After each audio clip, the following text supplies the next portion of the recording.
one of the problems that can happen with this method of vocabulary teaching when you're asking students to provide content and context is that sometimes they really don't get it, particularly if you're coming with a very abstract word. You may have to help them come up with examples, and they still may not get it. So at that point, you need to be coming back with examples over time. You let it go in the particular session and then come back with it over time. In the segment you're about to see, we were working with a very difficult word, metaphor.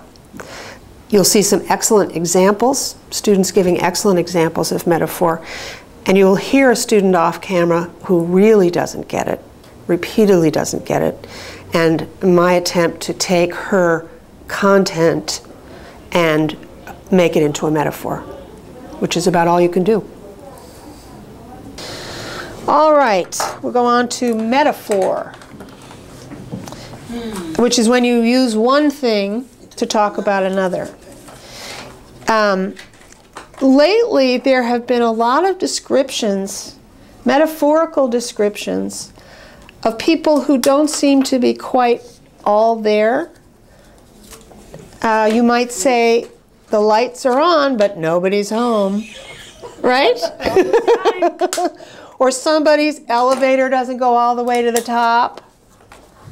Or somebody's one card short of a deck, right? Yeah. One sandwich short of a picnic. Those are all metaphors. Because they don't mean that somebody's carrying around a picnic basket with not enough sandwiches. What does it mean? We didn't know. When I say something like that about someone, what does it mean? Not all there. Exactly. So we use metaphors all the time in our lives. What are some examples that you can think of? Glenn, you have one? Yeah. All right. For instance, I would say to somebody, not every day the bucket got to the well. One day the bottom must drop out. You know? Yes. For instance, you go in the store, your thief every day. One day you're going to get catch. You know. Mm-hmm. Simple like that. Like not every day the bottom, not every day the bucket got to the well. One day the bottom is going to drop. Right. Out. Excellent, excellent metaphor. That reminds me, the Bible has lots of metaphors. Yeah. Yeah. What are some metaphors in the Bible? Like Apocalypse.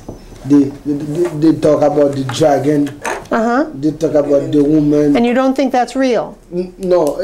What does it tell us? The dragon is the devil. Excellent. That's a good metaphor. Yes. When they're talking about a dragon, they don't mean a fire-breathing thing flying in the sky. There was some metaphor talk or misconduct between the priests in the Catholic Church.